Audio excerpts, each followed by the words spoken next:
जा जा कबूतर जा जा जा कबूतर जा जा जा कबूतर जा जा जा जा। कबूतर को एक रोमांटिक प्रतीक के रूप में बड़ी ही खूबसूरती से प्रस्तुत किया है। ये कबूतर न केवल दो लोगों के बीच का संवाद है, बल्कि उनके दिलों की सच्ची भावनाओं और विश्वास का प्रतीक भी है। ये प्रेम के अदृश्य पुल को दर्शाता है, जो शब्दों से परे है। अब चलिए जानते हैं कि कबूतरों का इस तरह का इस्तेमाल कब और कैसे शुरू हुआ। कबूतरों का संदेशवाहक के रूप में सबसे पहला उपयोग लगभग 3000 ईसा पूर्व इजिप्ट में हुआ था। संभवतः नाइल नदी के किनारे विभिन्न शहरों के बीच संदेश भेजने के लिए उनका उपयोग किया जाता था, जिससे राज्य के विभिन्न हिस्सों में संपर्क स्थापित किया जा सके। प्राचीन पर्शिया में 5वीं सदी ईसा पूर्व, विशेष रूप से अखेमेनिड डायनेस्टी के दौरान कबूतरों का उपयोग संदेश भेजने के लिए किया जाता था। फारसी सेना कबूतरों का उपयोग युद्ध क्षेत्र में महत्वपूर्ण सैन्य सूचनाओं को भेजने के लिए करती थी। ग्रीस में भी कबूतरों के उपयोग का प्रमाण मिलते हैं। 490 ईसा पूर्व में ओलंपिक खेलों के परिणामों को विभिन्न शहरों तक पहुंचाने के लिए कबूतरों का उपयोग किया गया था। यह संदेशवाहक के रूप में कबूतरों के उपयोग का शुरुआती डॉक्यूमेंटेड एविडेंस है। रोमनों ने भी कबूतरों का उपयोग अपने सैन्य अभियानों के दौरान संदेश भेजने के लिए किया। रोमन सेना कबूतरों का उपयोग युद्ध के मैदान से मुख्यालय तक तीव्र गति से संदेश भेजने के लिए करती थी। ये सैन्य अभियानों के प्रबंध में सहायक सिद्ध हुआ। इस्लामी साम्राज्य के शुरुआत के दौरान कबूतरों का उपयोग लंबी दूरी के संचार के लिए बड़े पैमाने पर किया गया।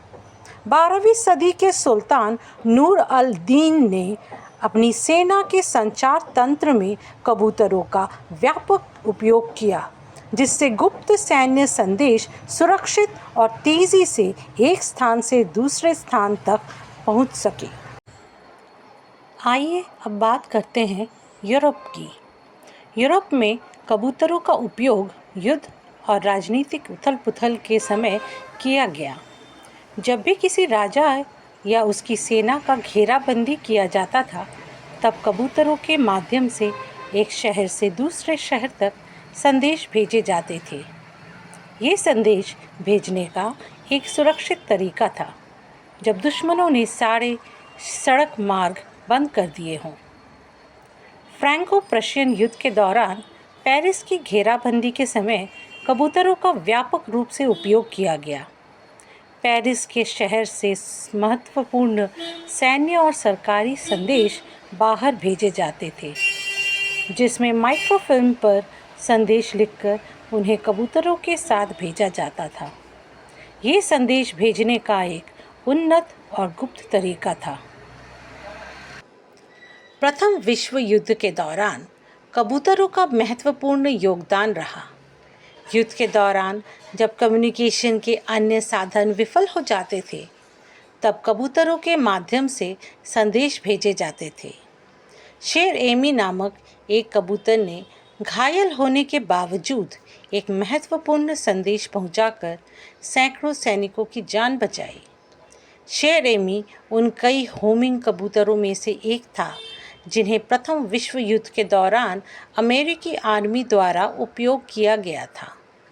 ये कबूतर इन्फेंट्री डिवीज़न के साथ तैनात था, जिसे लॉस बटालियन के नाम से जाना जाता था। जैसे ही शेर एमी को छोड़ा गया, वो गोलियों की बौछार में उड़ने लगा। जर्मन सैनिक ये जान चुके थे कि बटालियन कबूतरों का उपयोग संदेश भेजने के लिए कर रही थी, इसलिए उन्होंने उसे निशाना बनाया। शेरेमी को सीने पे गोली लगी, उसकी एक आंख चली गई और उसका एक पैर लगभग टूट चुका था। इसके बावजूद उसने उड़ान जारी रखी।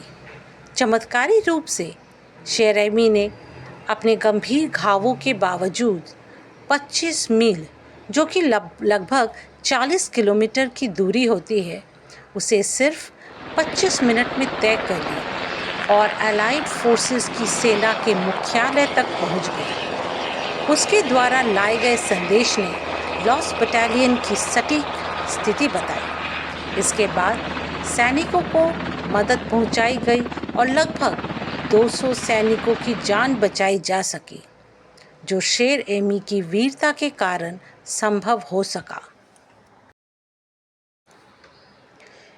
द्वितीय विश्व युद्ध में भी कबूतरों का उपयोग सैन्य संचार के लिए किया गया। दोनों पक्षों ने गुप्त संदेश भेजने के लिए कबूतरों का उपयोग किया, खासकर ऐसे क्षेत्रों में जहां रेडियो संचार को दुश्मन द्वारा इंटरसेप्ट किया जा सकता था। युद्ध के दौरान कुछ कबूतरों को उनकी बहादुरी के लिए सम्मानित भी किया गया। अब आइए जानते हैं कि उन्हें कैसे प्रशिक्षित किया जाता था। होमिंग कबूतरों को विभिन्न स्थानों से छोड़कर उन्हें अपने घर लौटने के लिए प्रशिक्षित किया जाता था। ये प्रशिक्षण उन्हें स्वाभाविक होमिंग गुण पर आधारित था, जिससे वे दूर से भी अपने घर का रास्ता ढूंढ लेते थे। संदेशों को छोटे छोटे कागज़ों या माइक्रोफिल्म पर लिखा जाता था और उन्हें कबूतर के पैर या पीठ पर एक छोटे से सिलेंडर में रखकर बांध दिया जाता था। ये हल्का सिलेंडर कबूतर के उड़ने में कोई रुकावट नहीं डालता। रिलीज और यात्रा संदेश को सुरक्षित रूप से कबूतर के पैर में बांधने के बाद उसे उस स्थान से छोड़ा जाता था। कबूतर संदेश को मंजिल तक पहुंचाकर फिर अपने घर लौट आता था। कबूतरों की संदेश पहुंचाने की सफलता 90% से अधिक थी, चाहे मौसम खराब हो या युद्ध का मैदान हो।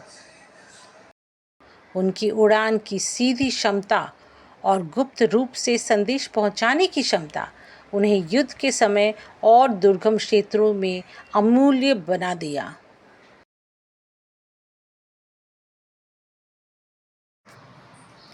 जैसे जैसे टेलीग्राफ, रेडियो और अंततः इंटरनेट का विकास हुआ, 19वीं और 20वीं सदी में कबूतरों के उपयोग में गिरावट आई। लेकिन कबूतरों की भूमिका और उनकी ऐतिहासिक महत्ता, इसको नकारा नहीं जा सकता। संदेशवाहक के रूप में उनका उपयोग युद्ध, राजनीति और समाज में संचार की जटिलताओं का समाधान साबित हुआ। हालांकि अब उन्हें संचार के लिए इस्तेमाल नहीं किया जाता, लेकिन कबूतर आज भी शांति, प्रेम और स्वतंत्रता के प्रतीक के रूप में जाने जाते हैं। उनका इतिहास हमें ये सिखाता है कि संवाद की आवश्यकता और मानवता के बीच जुड़ाव सदियों से एक महत्वपूर्ण हिस्सा रहा है। साथ में शेर एमी जैसे कबूतर की कहानी ये दर्शाती है कि कैसे युद्ध के दौरान जानवरों ने महत्वपूर्ण भूमिकाएं निभाई और किस प्रकार मानव और जानवरों के बीच का संबंध अत्यधिक महत्वपूर्ण होता है।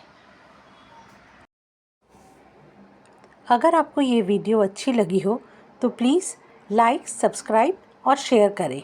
हमारी कोशिश रहेगी कि हम आपके लिए इस तरह के और वीडियो लेकर आएं। Thank you.